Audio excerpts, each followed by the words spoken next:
वर्ण विक्षेपन। तो देखो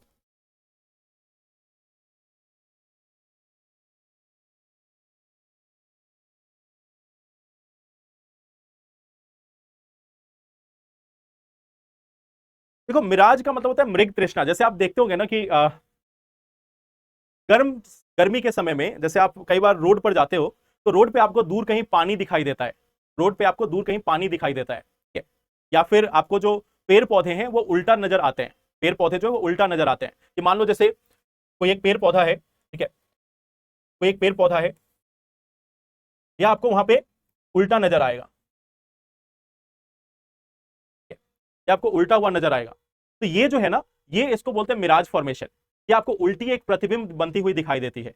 उल्टी एक प्रतिबिंब बनती हुई दिखाई देती है। कारण क्या है कि यहां से जो रेज आ रही है ना, यहां से जो रेज आ रही है वो नीचे की तरफ आ रही है, और नीचे तरफ आने के बाद फिर ये बेंड कर गई, बेंड होकर एक आदमी तक पहुंची जो यहां पे देख रहा था, या आदमी को पहुंची जो यहां देख रहा था। तो ये इसको नीचे की दिशा में देखेगा, तो इसको यहां पे पेड़ बनता हुआ दिखाई देगा। ये जो मिराज फॉर्मेशन है वह भी आपको प्रकाश के अपवर्तन के कारण होता है। यहां से जो रे ऑफ लाइट है वो नीचे की तरफ जाने लगी, और नीचे से घूम के रे ऑफ लाइट आप तक आ रही थी, तो आप फिर उसको नीचे की तरफ ही देखोगे। इसको मरीचिका, मृग तृष्णा ये सब बोलते हैं, मरीचिका।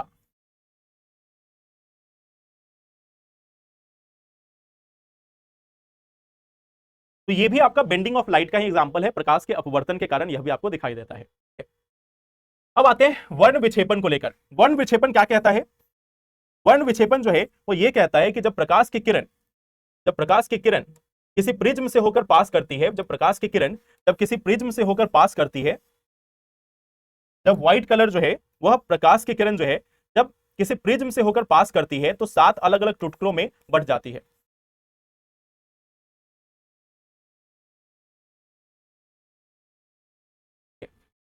प्रकाश की किरण जब किसी प्रिज्म से होकर पास करती है, और कौन सी light? White light, white light, white light यानी कि सफेद प्रकाश।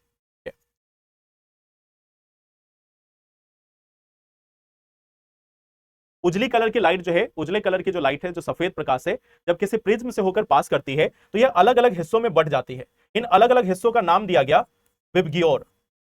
Violet, indigo, blue, green, yellow, orange, red.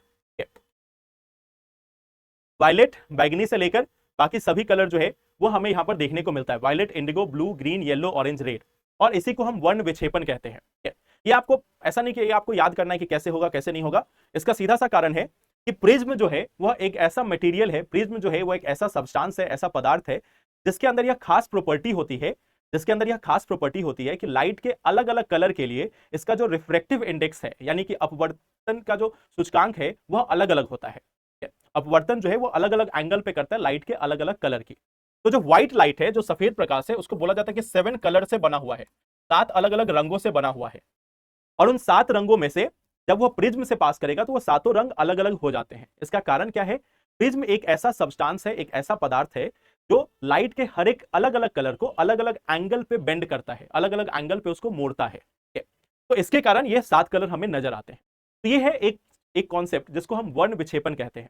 वर्ण विक्षेपन कॉन्सेप्ट हमें नहीं समझना है, इसका यूज करना है हमें एक चीज को समझने में जिसका नाम है इंद्रधनुष। इंद्रधनुष।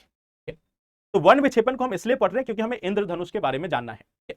तो अगर प्रिज्म से होकर लाइट पास करती है तो यह 7 अलग अलग कलर में टूट जाती है, 7 अलग अलग कलर में विक्षेपित हो जाती है, जिसको वर्ण विक्षेपन कहा जाता है। और इसी प्रक्रिया का इस्तेमाल हम इंद्रधनुष वाले केस में भी करेंगे। बट उसके पहले एक और चीज,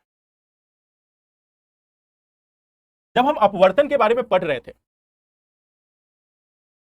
जब हम अपवर्तन के बारे में पढ़ रहे थे तो हमने देखा कि मान लो ऊपर में एयर है और नीचे में वाटर है, यानी ऊपर में विरल माध्यम है, नीचे में अधिक घनत्व वाला या अधिक घन माध्यम जो है, सघन माध्यम जो है वो देखने को मिलता है।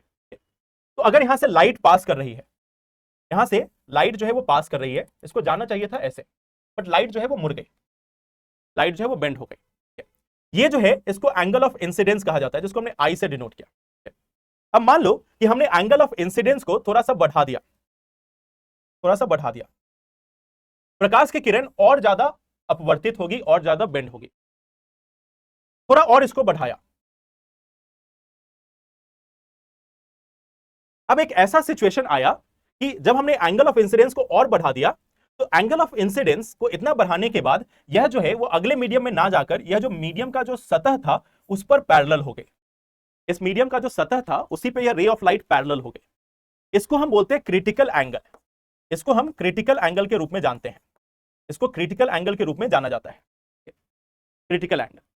अगर हम कोई और किरण को लेते हैं और उस किरण को हम लोग सोचते हैं कि थोड़ा सा और बढ़ा दे एंगल ऑफ इंसिडेंस, ये एंगल ऑफ इंसिडेंस को और बढ़ा दिया, तो अब इस प्रकाश की किरण का अपवर्तन नहीं होगा बल्कि इसका होगा पूर्ण आंतरिक परावर्तन।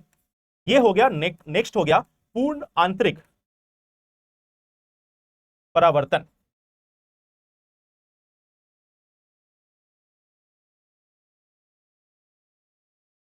पूर्ण आंतरिक परावर्तन। तो जब हम एंगल ऑफ इंसिडेंस को ऐसे ही बढ़ाते रहें तो यह जो लाइट है वो अलग अलग दिशाओं में बेंड होती जाती है। और डेंस मीडियम से हमेशा याद रखना, जब हम एक सघन माध्यम से एक विरल माध्यम की ओर जाते हैं, यानी जब हम वाटर से एयर की ओर जा रहे हैं तभी होगा, उल्टा नहीं होगा कि जब हम वाटर से एयर की ओर जा रहे हैं तो धीरे धीरे यह और बेंड होता जाएगा, बेंड होता जाएगा, और एक एंगल के बाद यह बाहर जाएगा ही नहीं, सेम मीडियम में रिफ्लेक्ट होकर वापस आ जाएगा, और फिर इसका नाम अपवर्तन नहीं होगा। अब इस केस में इसका नाम होगा पूर्ण आंतरिक परावर्तन। अब इसका नाम होगा पूर्ण आंतरिक परावर्तन।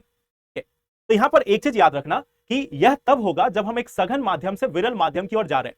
आप उल्टा केस लेकर देखो, आप एक दूसरा केस लेकर देखो कि मान लो लाइट की जो रे है वो इधर से आ रही है, ऊपर में एयर है, नीचे में वाटर है। आप इसको यहां पर देखो कि इतना बेंड हो गया, आप इसको इधर करो थोड़ा कम बेंड होगा, और बढ़ा दो और बेंड होगा, बिल्कुल ऐसे कर दो बेंड होके इधर आ जाएगा। लेकिन अभी देखो, अभी भी तो ये वाटर में ही है ना, आप इसमें कितना भी रे बढ़ा लो, कैसे भी बढ़ा लो, ये हमेशा एयर में ही रहेगा। अगर आप इस साइड से अब डालोगे तो अब ये फिर इधर दिशा में जाना शुरू करेगा, ये जो है वो उल्टी दिशा में जाना स्टार्ट करेगा। अब किसी साइड से भी रेज डाल लो, यह जो है वो बेंड होकर नॉर्मल के पास आएगा, उससे दूर नहीं जा रहा है।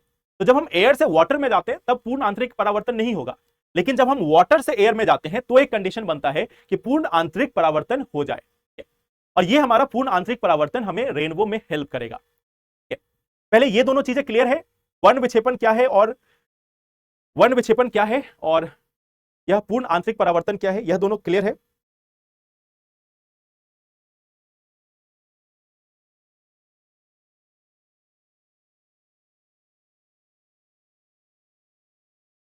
ये दोनों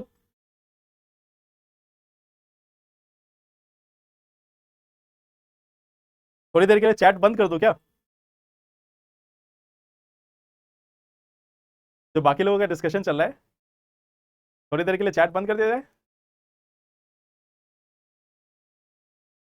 मैं इंग्लिश में भी लिख रहा हूं, टोटल इंटरनल रिफ्लेक्शन कहते हैं इसको।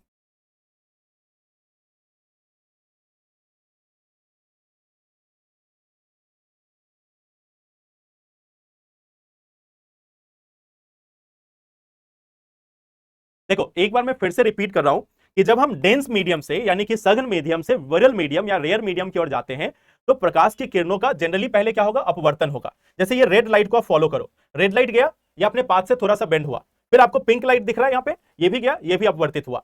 एक समय के बाद आ गया हमारा क्रिटिकल एंगल, क्रांतिक कोण, क्रिटिकल एंगल या क्रांतिक कोण। तो इस क्रिटिकल एंगल पे आने के बाद यह जो रे है वो अपवर्तित नहीं हो रही है, बल्कि सेम मीडियम का जो इंटरफेस है, जो सतह है, उस पर पैरेलल हो जाती है।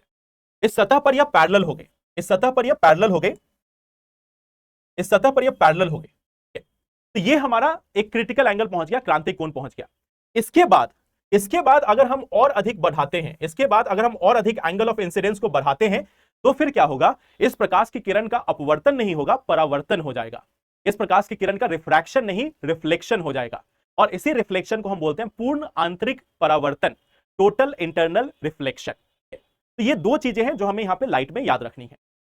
अब देखो, अब इसी का इस्तेमाल हम कहां करेंगे, रेनबो के लिए। इसी का इस्तेमाल होगा रेनबो में, जो इंद्रधनुष बनता है उसके लिए। अब मान लो इंद्रधनुष के केस में कैसे होगा कि सपोज यहां पे हमारे पास सूरज है,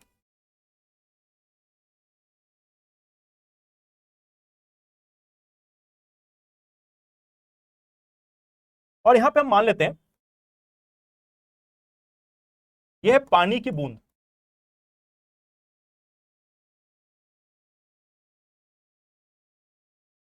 पानी की बूंद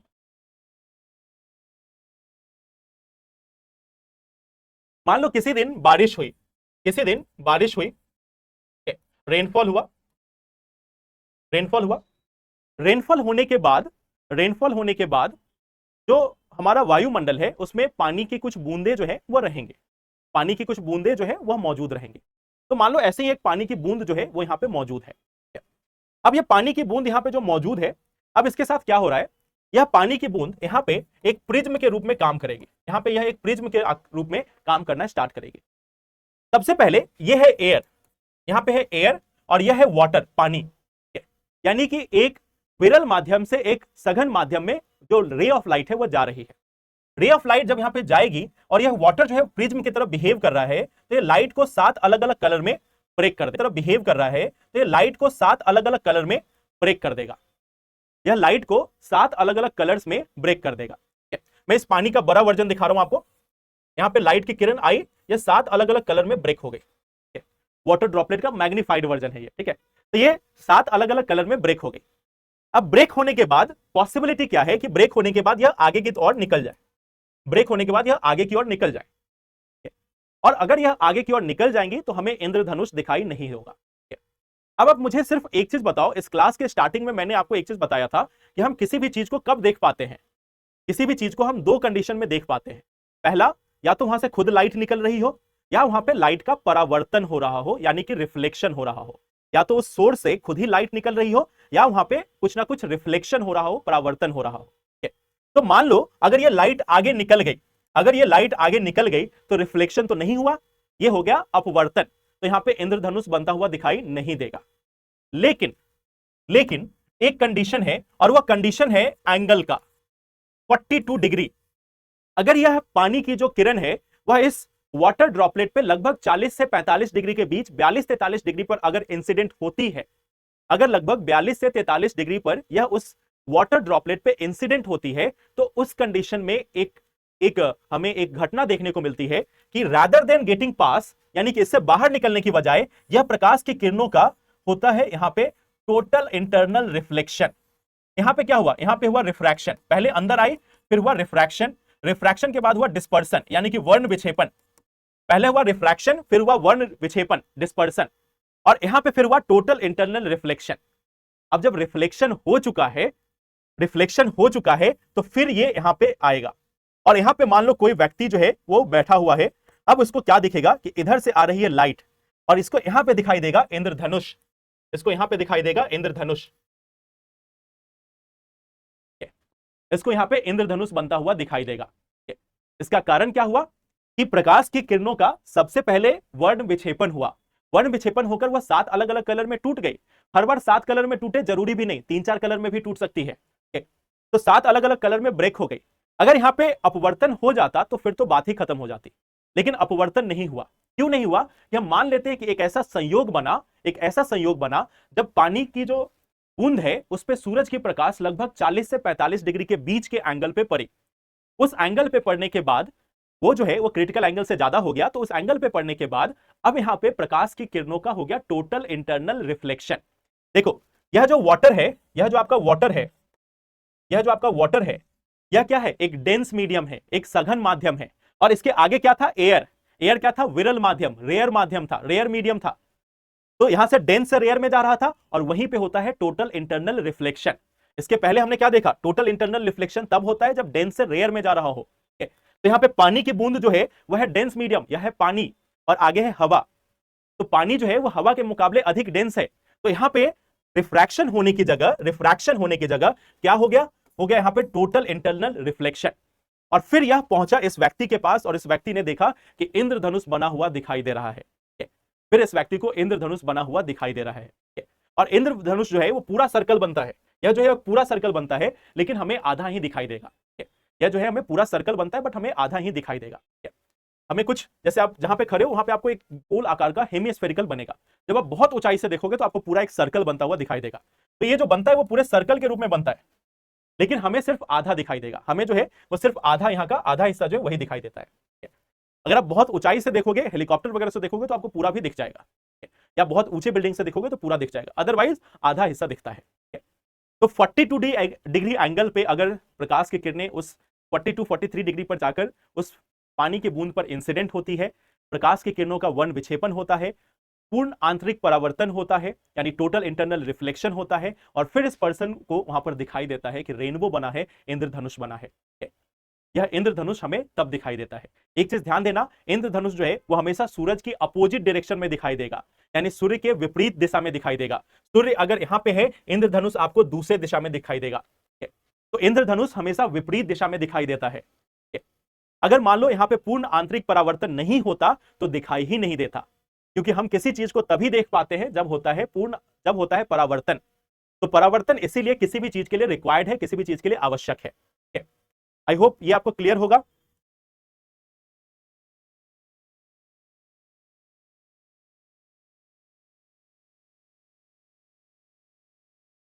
इंद्रधनुष जैसी आकृति नहीं होती। इंद्रधनुष जो है वह आपको एक पूरा सर्कल बनता है, यह आपको एक पूरा एक गोला जो है वह बनता है, पूरा एक गोला बनता है, एक गोल आकृति बनती है। बट क्योंकि हमारी एक लिमिटेशन है कि हम सिर्फ क्षितिज तक देख सकते हैं, हम सिर्फ क्षितिज तक देख सकते हैं, इसलिए हमको आधा हिस्सा दिखाई देता है। अगर आप किसी बड़े ऊंचाई से देखोगे, किसी ऊंचे बिल्डिंग से देखोगे, तो आपको पूरा गोल नजर आएगा। तो इंद्रधनुष हमने भले ही नाम रखा है कि हमें बो की तरह दिखाई देता है, हमें एक धनुष की तरह दिखाई देता है, लेकिन वास्तव में यह एक पूरा गोल सर्कल है, यह एक पूरा गोल सर्कल होता है जिसको आप ऊंचाई से देख सकते हो।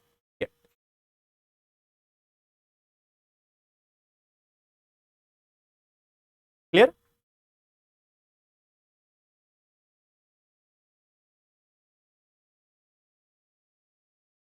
देखो, तारों को हम क्यों देखते हैं? क्योंकि तारों से उनकी खुद की एनर्जी लाइट आती है। यहां पे भी रिफ्रैक्शन हो रहा है। देखो, एक चीज को आप यहां पे समझो कि यहां पे भी अपवर्तन हो रहा है, यहां पे भी अपवर्तन हो रहा है, लेकिन अपवर्तन से पहले क्या हुआ था? रिफ्लेक्शन। अपवर्तन से पहले रिफ्लेक्शन हो चुका था, इसलिए हमें वो दिखाई दे रहा है। और तारों से जो प्रकाश आती है, वो प्रकाश आ तो रही है, तब तो हम तारों को देख पा रहे हैं। अगर अपवर्तन हो जाता तो फिर वो प्रकाश हम तक आती नहीं है।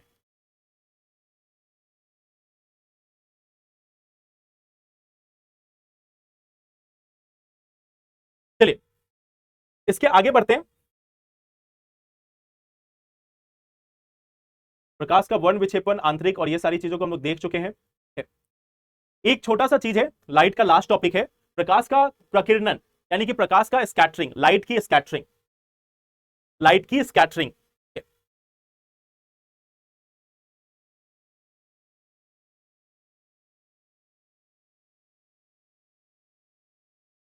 लाइट की जो स्कैटरिंग है, लाइट की जो स्कैटरिंग है उसको हमें देखना है। स्कैटरिंग ऑफ लाइट या प्रकीर्णन जो है उसको हम लोग देखने की कोशिश करते हैं। जैसे आप देखोगे, आपको आसमान जो है वो नीले कलर का नजर आता है। आसमान जो है वो आपको नीले कलर का नजर आता है। जब आप सुबह में सूर्य को देखते हो या शाम में सूर्य को देखते हो, आपको लाल कलर का नजर आता है। जब आप समुद्र को देखते हो, जब आप समुद्र को देखते हो तो वह आपको नीले कलर का नजर आता है। तो क्वेश्चन ये है कि ये सब हमें अलग अलग कलर के क्यों नजर आते हैं, या इसके पीछे की क्या वजह है? इसके पीछे की जो मेन वजह है वह है प्रकाश का प्रकीर्णन या स्कैटरिंग ऑफ लाइट। हम सब जानते हैं कि जो सूर्य से जो किरण आती है, सूर्य से जो लाइट आती है, वह आती है व्हाइट कलर की। सूर्य से जो हमारे पास जो कलर आती है, सूर्य से हमारे पास जो रे आती है वो आती है व्हाइट कलर की। ये पिंक से लिखा हुआ है बट व्हाइट कलर मान के चलना, ठीक है। तो व्हाइट कलर की रेज हम तक आती हैं। अभी हमें यह भी मालूम चल चुका है कि इस व्हाइट कलर में 7 अलग अलग कलर होते हैं, इसके 7 अलग अलग स्पेक्ट्रम होते हैं, इसमें अलग अलग 7 अलग अलग कलर होते हैं।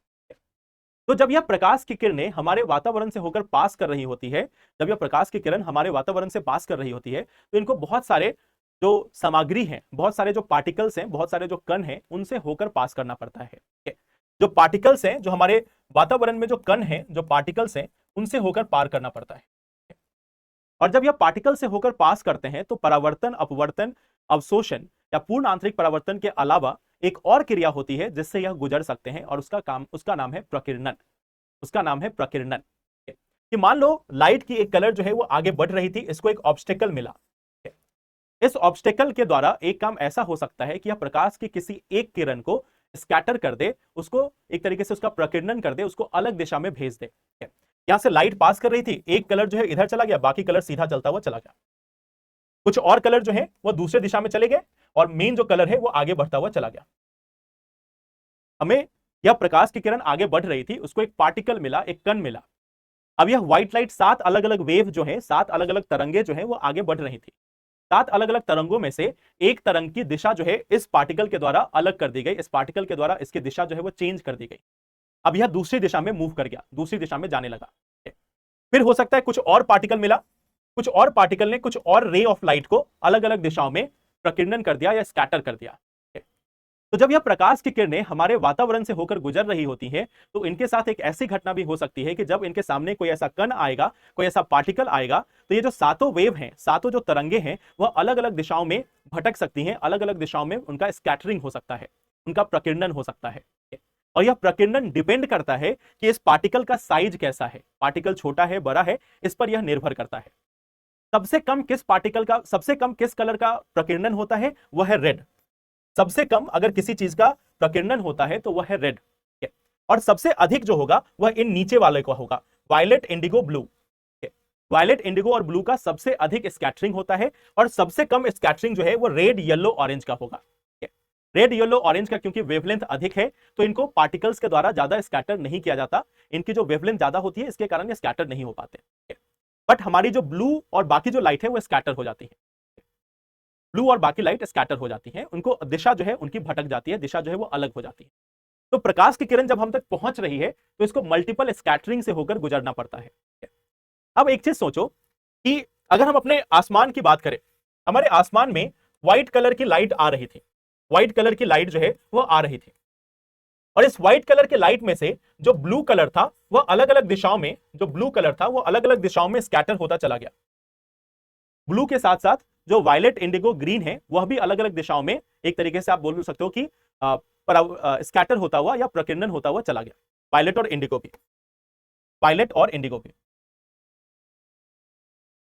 वायलेट एंड इंडिगो, यह भी अलग अलग दिशा में चला गया। और ब्लू कलर जो है, ब्लू कलर जो है वह भी स्कैटर हो गया, प्रकीर्णन हो गया। अब फिर क्वेश्चन ये आता है कि जब स्कैटर ये तीनों हुए थे, वायलेट, इंडिगो और ब्लू, जब ये तीनों का स्कैटरिंग हुआ तो फिर हमें आसमान नीला ही क्यों नजर आता है? आसमान जो है वो हमें नीला ही क्यों नजर आता है? हमें वायलेट भी तो नजर आ सकता था, हमें बैगनी रंग का भी तो नजर आ सकता था। अब सोचो आप आसमान में देखते आपको बैगनी कलर का आसमान नजर आता, कितना खूबसूरत होता। आज के समय में हमें आकाश जो है वो सिर्फ ब्लू कलर का दिखाई देता है, तो आकाश अगर बैगनी कलर का होता, वायलेट कलर का होता, तो और कितना बेहतरीन लग सकता था, आप सोच सकते हो। अब आप यहां पर देखो कि आखिर ये क्यों नहीं हुआ। हमें जो आसमान है ये स्कैटर हो गए, स्कैटर हो गए मतलब पूरे आसमान में यही फैले हुए हैं, यही कलर जो है वो पूरे आसमान में दिख रहा है, वहां अलग अलग पार्टिकल से टकरा के हमारे पास आ रहा है, और हम सिर्फ ब्लू कलर ऑफ लाइट को वहां पे देख पा रहे हैं। अलग अलग पार्टिकल से टकराएगा ब्लू कलर, और फिर हमारी आंखों तक आता है, तो हम आसमान को ब्लू देखते हैं, या हमें ब्लू नजर आता है। तो अब क्वेश्चन ये है कि वायलेट या इंडिगो जो है वो क्यों नहीं नजर आता? इसका कारण है हमारे आंखों में मौजूद जो सेल्स है, जो कोशिकाएं हैं, दो तरीके की कोशिकाएं होती है, एक को बोलते हैं रॉड सेल, एक को बोलते हैं कोन सेल। रॉड और कोन, यह दो अलग अलग कोशिकाएं हैं, दो अलग अलग सेल्स हैं जो हमारी आंखों के अंदर मौजूद होती है। यह कोन जो है वह कलर के लिए रिस्पॉन्सिबल है, या जो कोन जो कोशिका है वह कलर के लिए, रंगों के लिए रिस्पॉन्सिबल है। और यह कोन जो है वह ब्लू को लेकर बहुत ही सेंसिटिव है, ब्लू कलर इसे अच्छे से दिखाई देता है, बट इसको इंडिगो कलर दिखाई नहीं देता, इसको वायलेट कलर उतना बेहतरीन ढंग से दिखाई नहीं देता। तो यह उसको लेकर बहुत ज्यादा सेंसिटिव नहीं है, यह ब्लू कलर को लेकर ज्यादा सेंसिटिव है, ब्लू कलर को ज्यादा दिखाने की कोशिश करता है। तो ऐसा नहीं कि वहां पे वायलेट नहीं है, हमारे आसमान में वायलेट और ब्लू कलर दोनों है, हमारे आसमान में वायलेट और ब्लू कलर दोनों है, हमें दिखता ब्लू है, हमें सिर्फ वो ब्लू दिखता है। इसका कारण है कि वहां पे ब्लू कलर भी प्रकीर्णित हुई है, वायलेट कलर भी प्रकीर्णित हुई है, बट हमारी आंखों की एक लिमिटेशन है, हमारी आंखों की लिमिटेशन है कि हमारे जो कोन कोशिकाएं होती है, जो कोन सेल्स होती है, वो ब्लू कलर को ज्यादा, एक तरीके से आप बोल सकते हो कि ब्लू कलर को ज्यादा समझ पाती हैं, वायलेट को समझ नहीं पाती। इसी के कारण हमें आसमान जो है वो ब्लू कलर का नजर आता है, इसी के कारण हमें समुद्र जो है वह ब्लू कलर का नजर आता है। समुद्र के पास भी जो प्रकाश की किरणें आती हैं उनका प्रकीर्णन होता है, उनके प्रकीर्णन की वजह है वहां पे मौजूद वाष्प, वहां पे जो मौजूद वाष्प है और जो पानी के कण है उसके कारण उसका प्रकीर्णन होता है, स्कैटरिंग होती है। तो समुद्र भी हमें ब्लू कलर का इसलिए नजर आता है क्योंकि वहां पे भी स्कैटरिंग होती है, वहां पे भी प्रकीर्णन होता है, और होता सभी का है, वायलेट, इंडिगो, ब्लू सबका होता है, बट ब्लू हम इसलिए देखते हैं क्योंकि हमें ब्लू कलर ही सब जगह नजर आता है। हमारी आंखों की यह मैन्युफैक्चरिंग डिफेक्ट है कि हम ब्लू कलर को ज्यादा भाव देते हैं या ब्लू कलर को ज्यादा प्रेफरेंस देते हैं, तो इसलिए हमें यह ब्लू नजर आता है। तो ये हो गया हमें आसमान ब्लू क्यों नजर आता है उसके पीछे। दूसरा, आपने देखा होगा कि जो डेंजर सिग्नल है, जो डेंजर सिग्नल है वह किस कलर का होता है? डेंजर सिग्नल होता है रेड कलर का। डेंजर सिग्नल जो है वो रेड कलर का होता है। क्यों होता है आप इससे समझ जाओ। रेड कलर जो है वो सबसे कम स्कैटर होगा, यानी दूर भी है अगर कहीं तो वो हमें नजर आएगा। रेड कलर जो है वो सबसे कम स्कैटर होगा, तो आते आते ऐसा नहीं कि अलग अलग दिशाओं में चेंज हो जाएगा, अलग अलग दिशाओं में भटक के चला जाएगा। रेड कलर अगर किसी स्ट्रेट लाइन में अगर हमें पहुंचाना है, कि मान लो यहां पे हमने ट्रैफिक लाइट लगा दिया, तो ट्रैफिक लाइट से दूर तक यह रेड जो है वो बिना स्कैटर हुए जाएगा। तो हम इसको दूर से भी देख सकते हैं कि वहां पे रेड कलर है। रेड कलर को हम दूर से भी देख सकते हैं, लेकिन अगर ब्लू कलर लगा दिया होता तो ब्लू कलर क्या होता, इधर उधर अलग अलग दिशाओं में चला जाता और फिर हमें नजर नहीं आता कि ब्लू कलर है लाइट का या क्या है। तो रेड कलर को इसलिए यूज करते हैं क्योंकि इसकी स्कैटरिंग कम होती है, इसका प्रकीर्णन कम होता है। आई होप ये क्लियर है।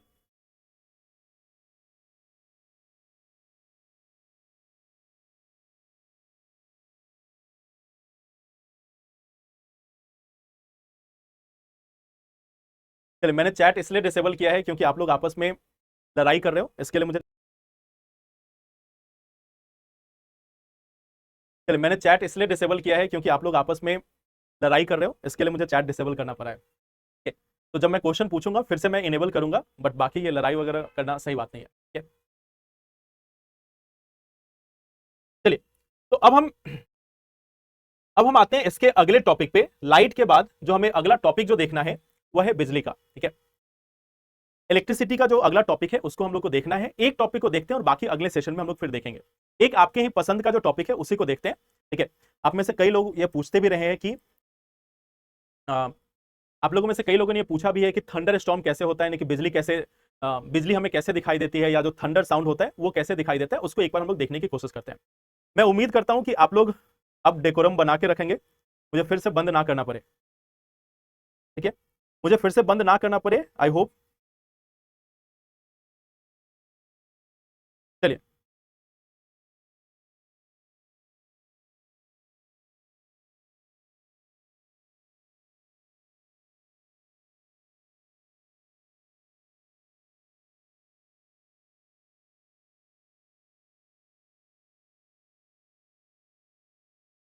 चलिए 10 मिनट में इसको हम लोग देख लेते हैं।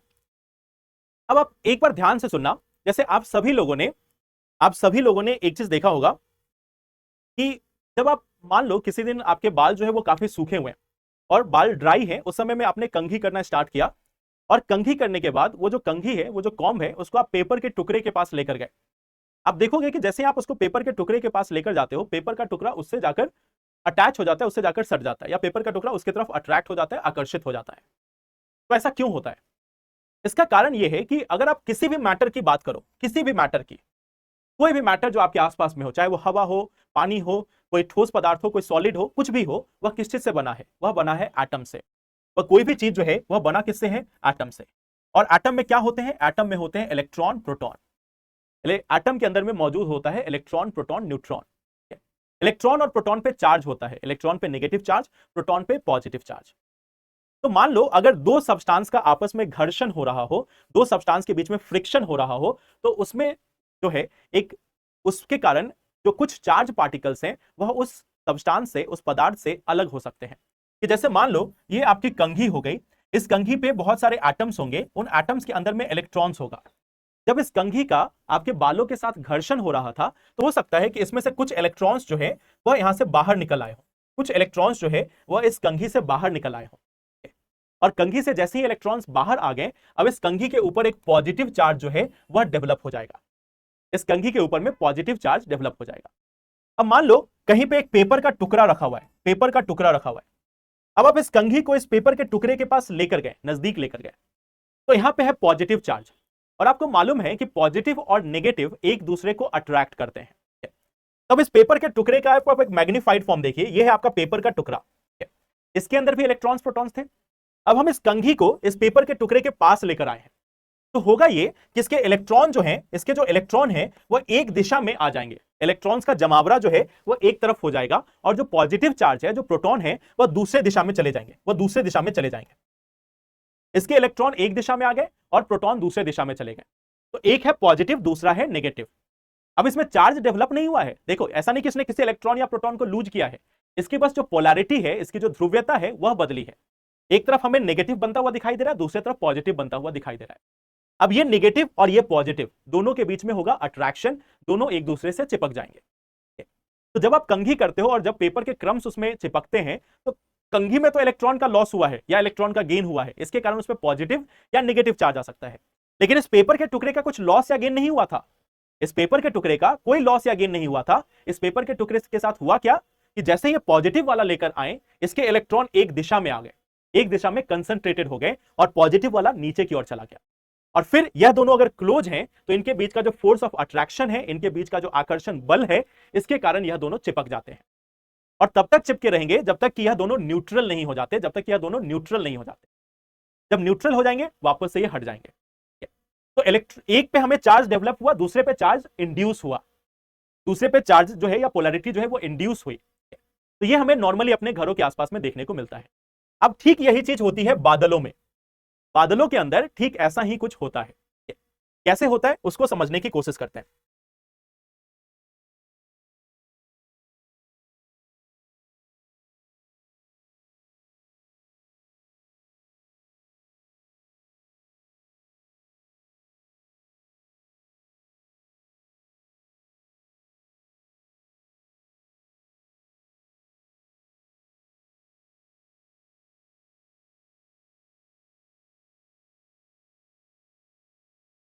मान लो कोई एक ऐसा मौसम है, ठीक है, बहुत अच्छा नजर आ रहा है पेंटिंग।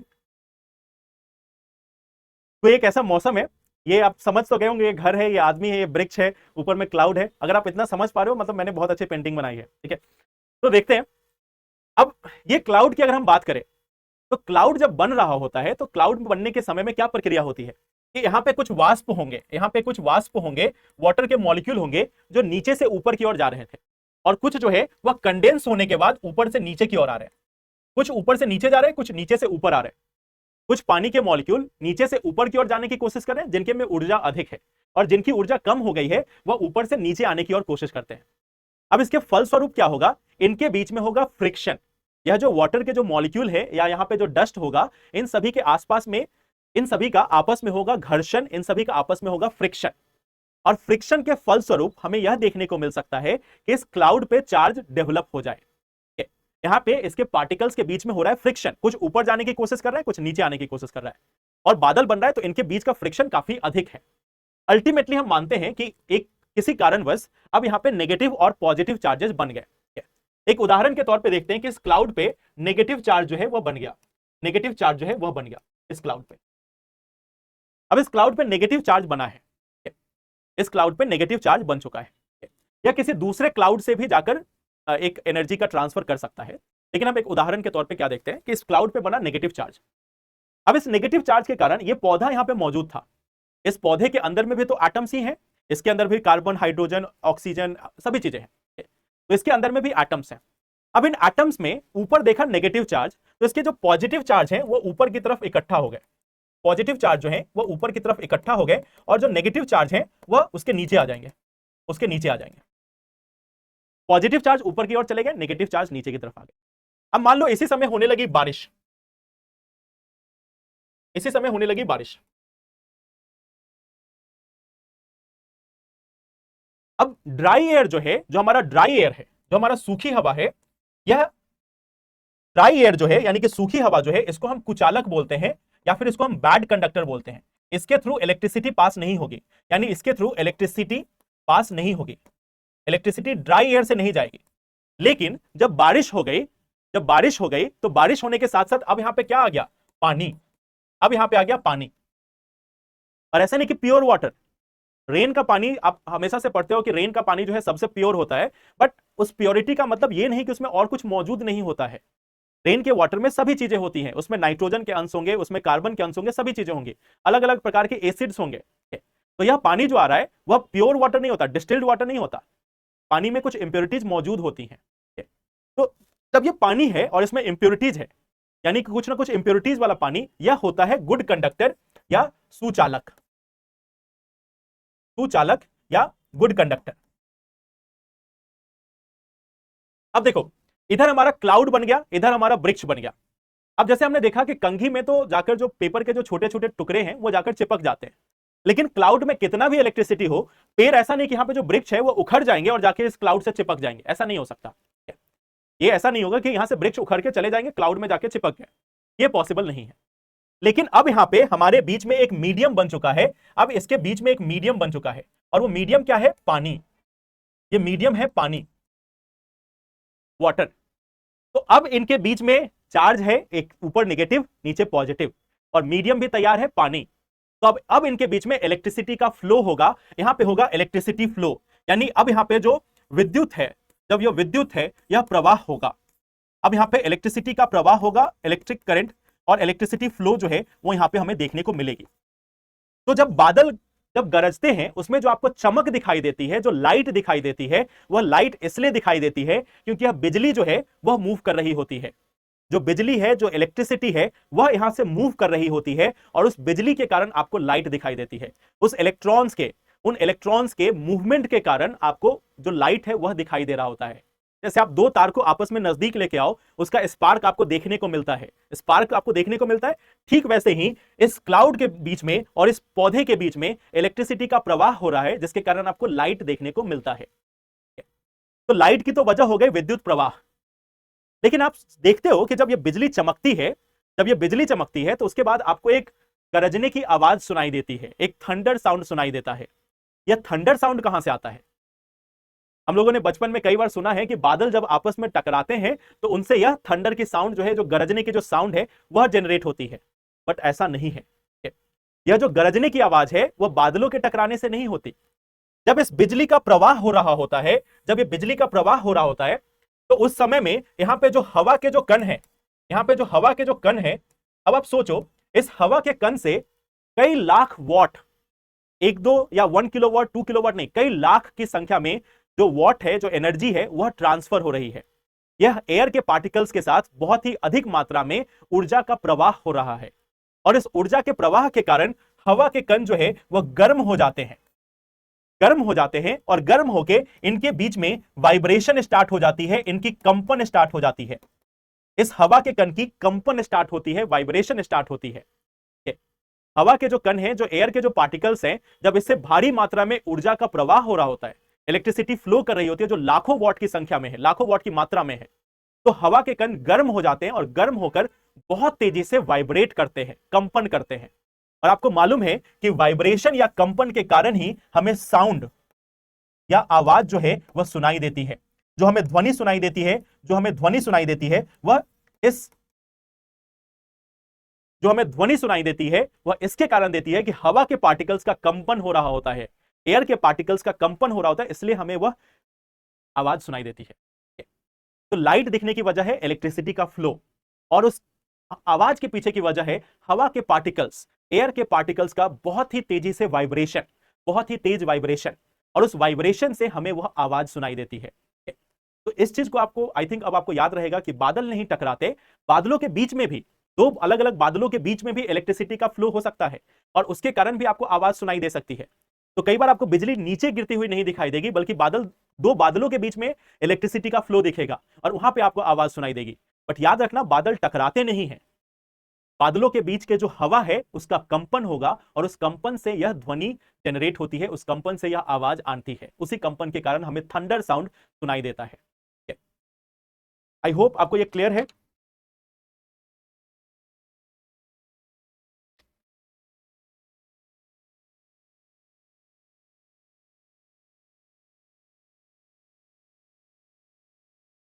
बिजली इसलिए गिरती है कि दोनों के बीच में, अब एक तरफ हमारे पास नेगेटिव है, एक तरफ पॉजिटिव है, तो हमेशा जो है नेगेटिव पॉजिटिव एक दूसरे को अट्रैक्ट करता है।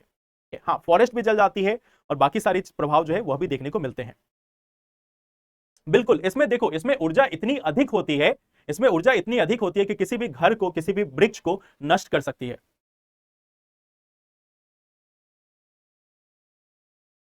पहले साउंड नहीं सुनाई देता, पहले लाइट दिखाई देती है, पहले कभी साउंड नहीं आता, पहले लाइट आती है।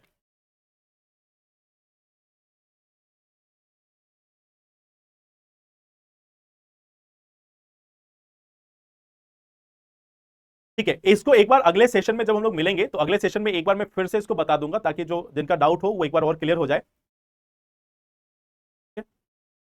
क्या इस एनर्जी को एब्जॉर्ब किया जा सकता है? पॉसिबल नहीं है। कारण ये है ना कि हमें मालूम नहीं होता बिजली कहां गिरेगी। एक क्लास और होगा लगभग 3 घंटे का, जिसमें हम लोग कवर कर लेंगे। एक क्लास और करेगा, एक क्लास और करेंगे 3 घंटे की। बिजली जो है वो पौधों पे इसलिए गिरती है, वृक्षों पे इसलिए गिरती है क्योंकि वो बादल के ज्यादा नजदीक होते हैं।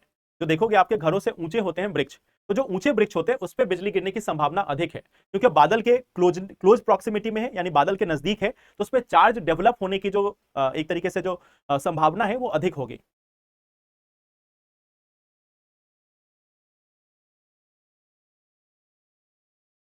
स्कूल में पढ़ा था कि बादल टकराते हैं। देखो स्कूल में तो आपने ये भी पढ़ा था कि लाइट जो है वो स्ट्रेट लाइन में चलती है। स्कूल में तो आपने ये भी पढ़ा था ना कि लाइट जो है वो स्ट्रेट लाइन में चलती है। हमने क्या देखा? लाइट जो है वो घूम घूम के चलती है। लाइट जो है सिर्फ एटमॉस्फेयर में नहीं, लाइट जो है स्पेस में भी घूम घूम कर चलती है। तो जो आपने स्कूल में पढ़ा था वो स्कूल के लिए था।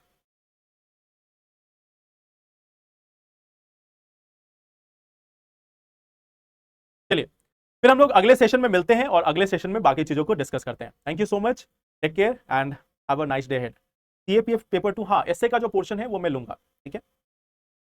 Okay, so thank you very much, take care, और फिर मिलते हैं अगले सेशन में। एक और सेशन है जनरल साइंस का, फिर हम लोग जनरल साइंस को रैप अप करेंगे। Thank you so much.